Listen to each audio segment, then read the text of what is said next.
Hey you guys, welcome back to the channel.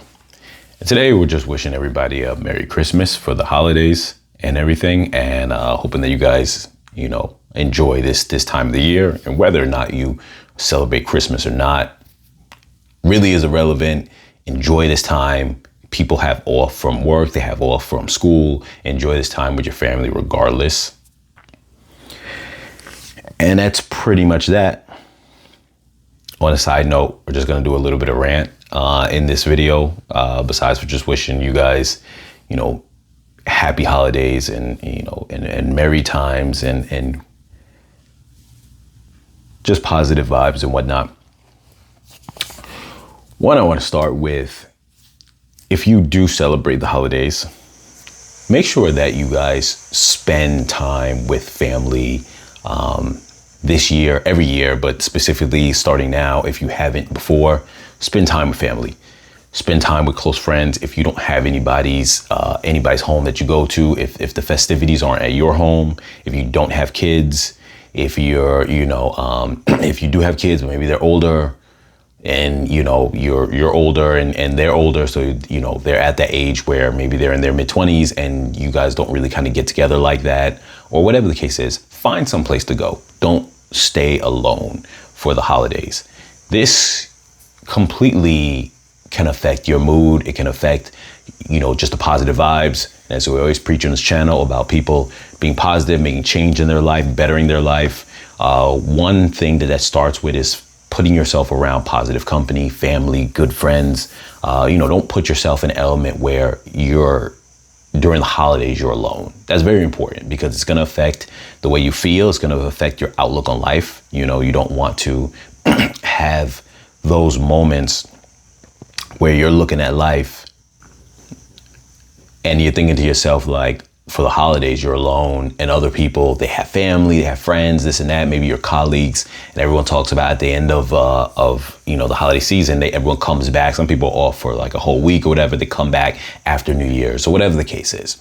And they come back and they're like, hey, it's a new year, and they're like, how did you spend your time for the holidays? And you're like, oh, no, I didn't do anything.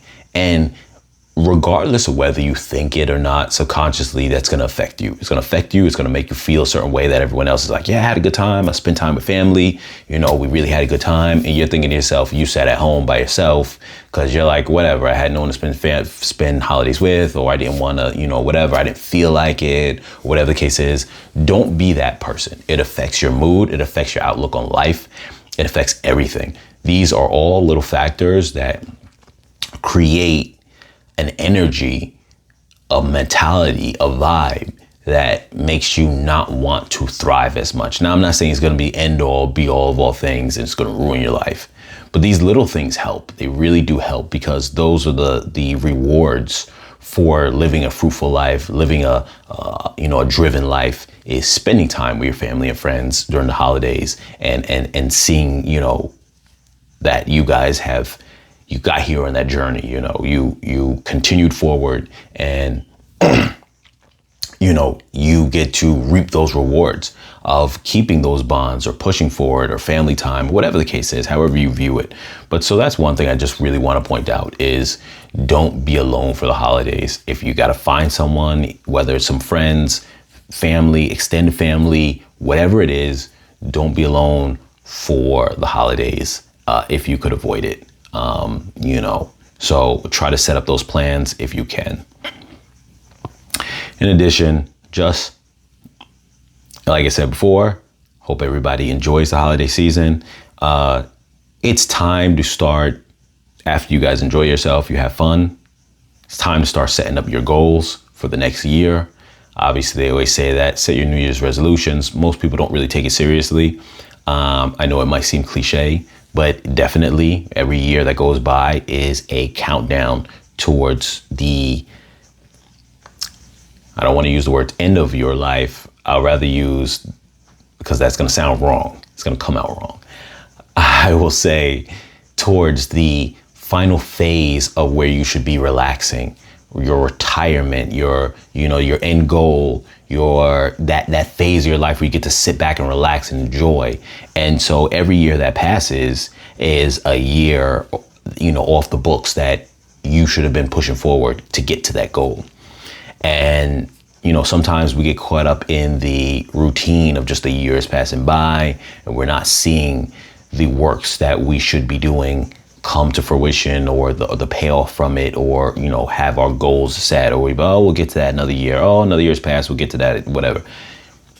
Start taking that seriously when it comes to you guys setting up goals, New Year's resolutions, whatever you want to call it, whatever you want to name it. Put those in place, make those happen.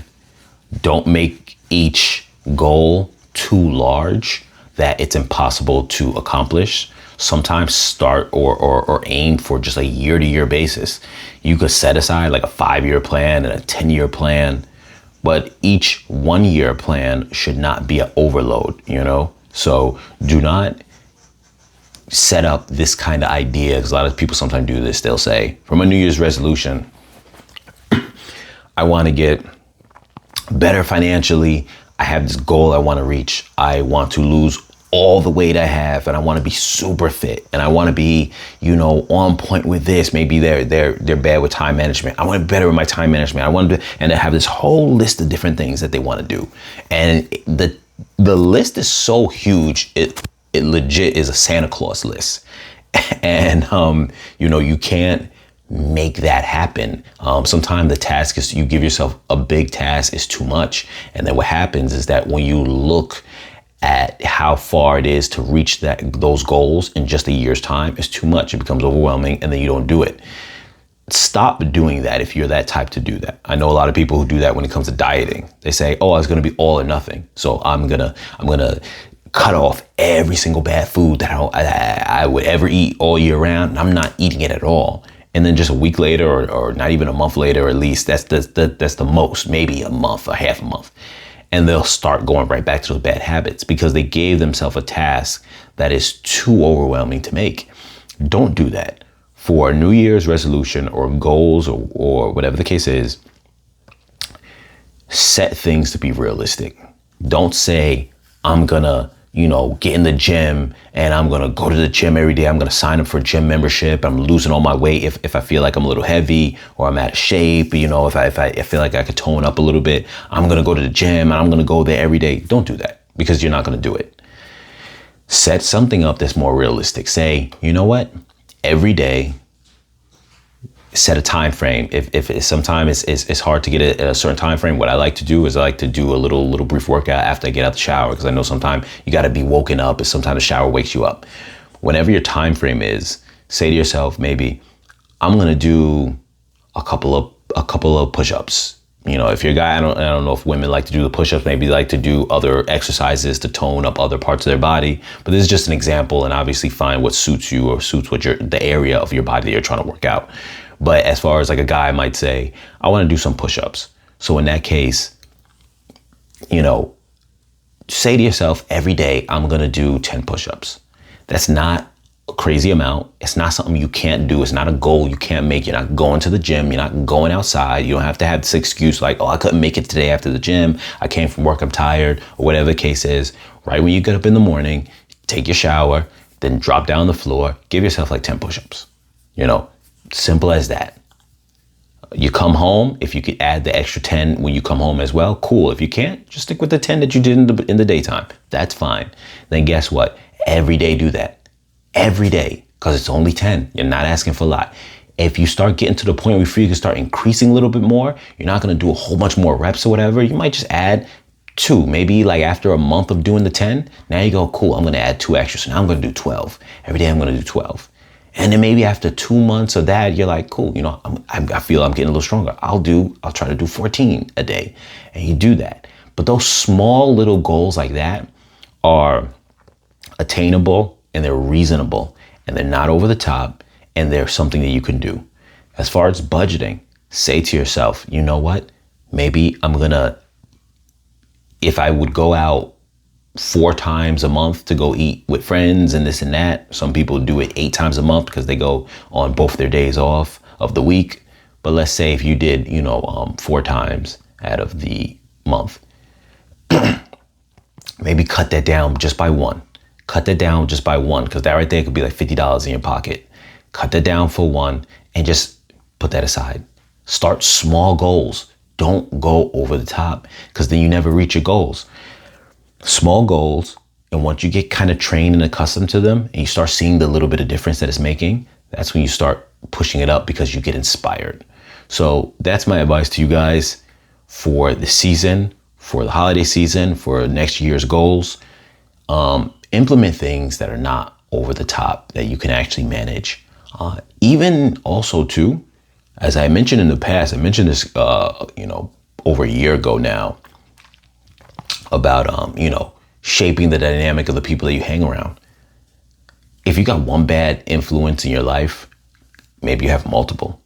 Maybe try to cut at least one out this year. Maybe you can't cut all of them out. Maybe, there's a certain level of where they're in your life. You can't cut all the bad seeds out, but at least cut one person out of your life. And it doesn't have to be a harsh cut. Maybe it's, you just start speaking to them a little bit less. If there's somebody who, maybe they could even be family, but it's just somebody that is a bad influence for you or not helping your life in any way. Just slowly, oh yeah, I don't have time, or, yeah, I've been working, I got things I got to take care of. I'll send you a text, maybe send them a text every now and then, hey, how you doing? But cut down on the communication. Get rid of some of the bad influences in your life. And if you're older, if you're watching this video and you're older, if you are at an age where you don't have time to waste, you don't have time to be wasting on people in your life that are contributing nothing to your life, but just drama, nonsense, this and that. Slowly start cutting them out of your life. It's very important. So, just whatever little things that you could tackle, to add to your, to 2025, going into 2025, whatever you can do those things financially, socially, physically, as we mentioned, exercise and this and that, all the things you got to do. And it starts there. Any other kind of other goals you have, projects and this and that. Even when it comes to projects, now there's some people who might say to themselves, they have projects that they want to undertake, things that might become lucrative down the line. This is for all those kind of, artsy people or people, my viewers who might be in that realm. They like doing, whether it's content that they create, whether it's, just maybe they do music, projects. They work with people, have some friends who do things like create music, or friends who create videos for music stuff, or like things of that sort. Some people do creative writing, or, books and whatever you could think of. I know sometimes we have these goals and it's hard to get to them. Give yourself an outline first for some of the things you want to do. From there, depending on the type of project it is, whether it's a book, maybe it's music, maybe it's creative, whatever it is, videos that you like, create outline for what you want to do. Lay it out for maybe a time span of from, now to whenever. Just, and make it less if it's going to be overwhelming. Maybe it's a project a month to work on. If you have the more available time, maybe it's a project a week. But do a little layout. Write down some notes. Where you want to do, how you want to break it down, whatnot. Slowly implement these things a little bit at a time. Don't just feel too overwhelmed that you can't do it, but sometimes do a little bit at a time. And that can become something so much bigger later on. But definitely start aiming for some of those goals as well. Not just the ones I previously mentioned, but also your artistic goals. Or projects, we'll say that if you have projects that you want to undertake, you want to take care of, you want to do, start, implementing them. Break it down in your mind, write it down, get it going. But do it at a pace that's realistic. Don't stop, but do it at a pace that's realistic, and try to get those goals underway. Like I said, I know a lot of people who get into those kind of artistic fields, and sometimes too, they find themselves too, jammed up with everything going on and life going on, and then they never get to those projects. But sometimes those projects could be your escape from reality, not just mentally.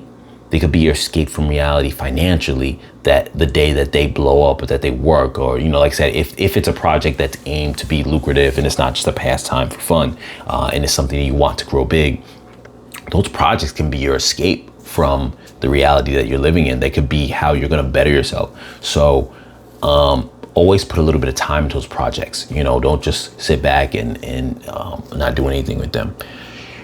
On another tidbit of advice, obviously we mentioned in the channel before about years back, or it's been over a year now, when it came to investing, financial, whatever the case is. We talked about budgeting, and we spoke, this video is starting to almost become a year wrap up a little bit. We spoke about budgeting and things of that sort, and then ways to invest on just a surface level. This is definitely a time in the year to start investing. The economy is probably going to climb. Obviously, we get a new president is coming back into office. It's a time to, whenever there's changes going on politically, it's always like shakes up the market a little bit, making it a good time to, invest if you're into that field. Definitely, if you're knowledgeable on that type of stuff, try to, and if you're not, speak to somebody, get a financial advisor. There's a lot of companies that give you free financial advice, like Fidelity. I don't know if Vanguard has reps, Schwab, any of these kind of companies. I don't know if some of the ones that are more app-based have, a caller support or whatever the case is, customer support like that. But just do some research. Find out about a financial advisor. You can even speak to your tax guy. I could even advise you to find ways to be able to put aside a little bit of money, so that way you can get on a plan where you start putting away a little bit of money to invest for your future. If you're in your 20s, and I mentioned this before in past videos, so I'm not going to ramble too much onto it, but just to give you a light recap, I had mentioned that if you're in your 20s, this is the time for you to really kind of start hitting it at a more slow pace. You can spread it out because you're young. If you're in your 30s, you got to pick it up a little bit. But if you're in your 40s and up, this is the time for you to like really go hard. Speak to a financial planner. Make maybe a 20-year plan, an aggressive 20-year plan where you put your money into stock indexes, which indexes, if you're not familiar with, is a portfolio of various stocks all in one, and it gets distributed on a certain kind of weight level of the ones that are doing better or more at the top. You get more of the weight of the money. The ones that are less, whatever, someone can break that down for you in better detail later, but essentially that's it. And you could invest in those for the long term. I'm not a big heavy fan of crypto, but I'm going to throw this out there right now. There's a lot of people who think that the digital coin, known as XRP, is going to do very well. I've heard a lot of people talking about that. I'm no financial whiz, but I will say that I know a lot of people mention about that. That's something someone could get into. I'm not going to dive too deep into all that kind of stuff because I don't necessarily know all that much about all these ones, and I wouldn't tell everyone to jump into a whole bunch of things that I don't know. But I've heard that that's really good. But like I said, there's always the indexes, which is a safe route. This is for those who don't have a retirement or 401k set up or anything like that. And some of these things doing it yourself is better than a 401k because they're less restrictive than the ones that go through your job, if your job is restrictive with the different portfolios you can invest in. Now, some of them directly just use one of these companies, like a Fidelity, a Schwab, a Vanguard, or something like that, and you have the option to invest in anything you want. But not all companies are like that. So that you might work for, or especially if you work for the government or something like that, they sometimes have their own little setups, that are not as diverse. So this is good. Also, too, you could make a child setup, a kid's retirement setup for your kids. And I mentioned this in past videos before. So check back with some of those, or do some research on money management. If you type in for the channel name and you type in money management, you usually come up with a list of videos that are connected with that. And you can see some of the past topics that I spoke about before in regards to all of that. This is definitely the time, this is definitely the time, 2025. It's always going to be the here and now is always the right time to start doing these things. So definitely start looking into that and investing.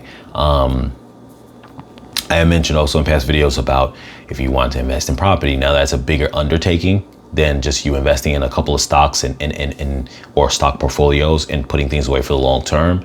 Investing in stocks take a less mental requirement. If you put in something safe and it's long term, it's the equivalent of a 401k or like a basic retirement plan where you just dump money into it and it's guaranteed to do good because it's a safe situation rather than individual stocks. That's what people use indexes for. They're a little bit more safer.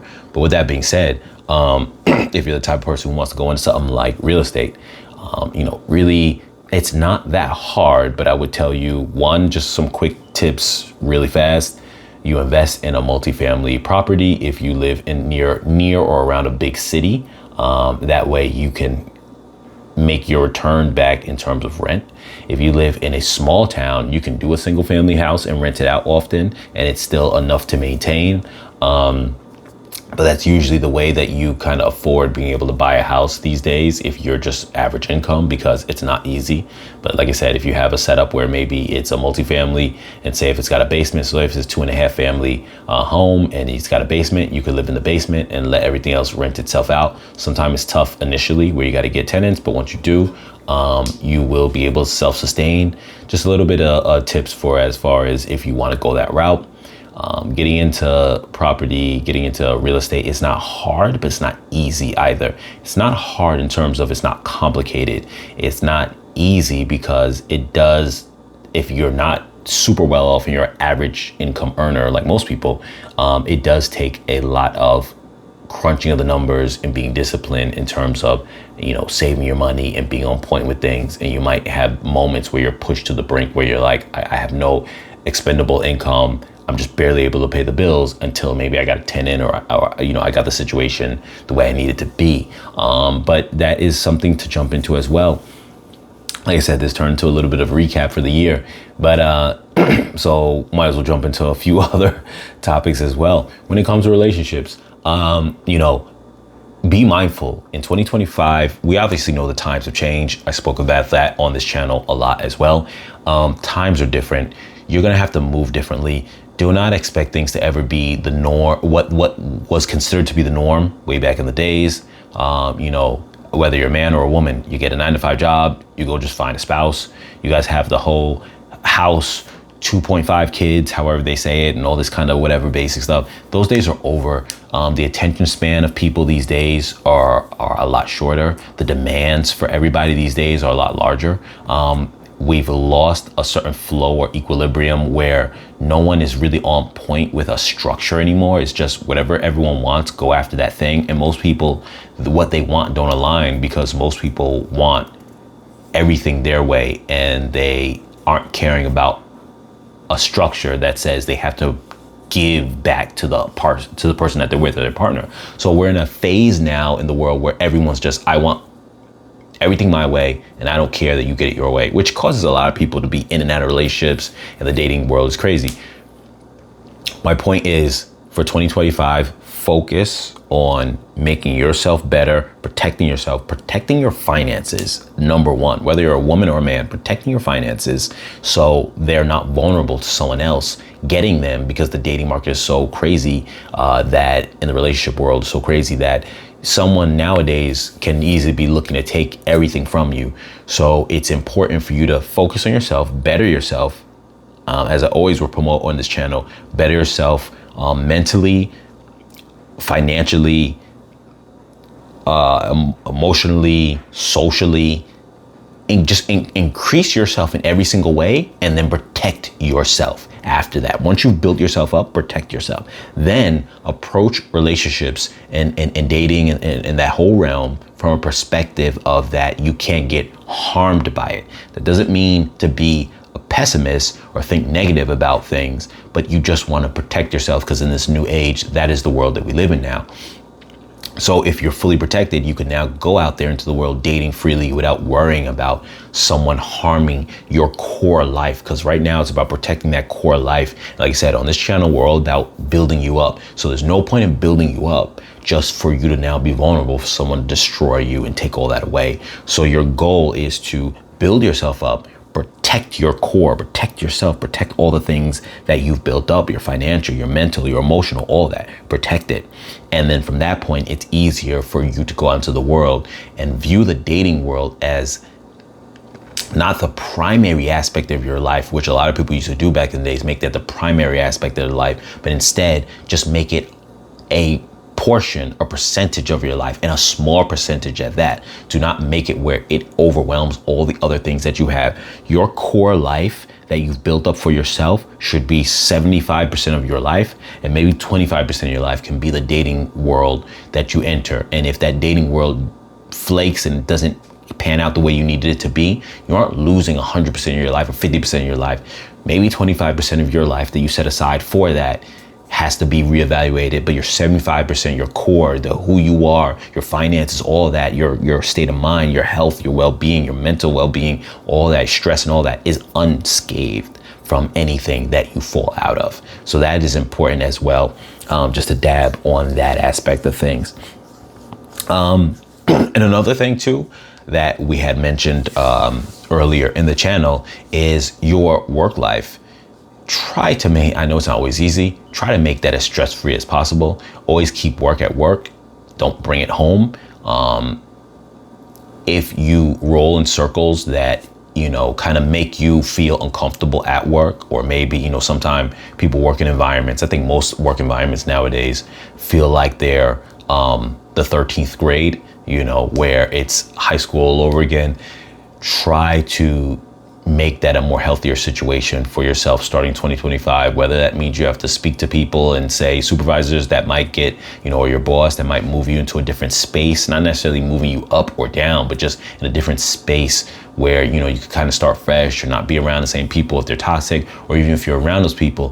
Whatever the case is you have to do to get stronger, to not make that an environment that's going to bring you down, don't. And try not to get involved in work drama. That always brings people down as well.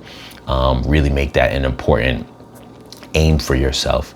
And yeah, we could recap all night long, but I'm gonna end the video now. As always, you guys, like, share, comment, subscribe. Enjoy the holidays. Make your New Year's resolutions, your next year's goals for 2025. And as always, you guys, be safe, take care. I'll catch you guys in the next video.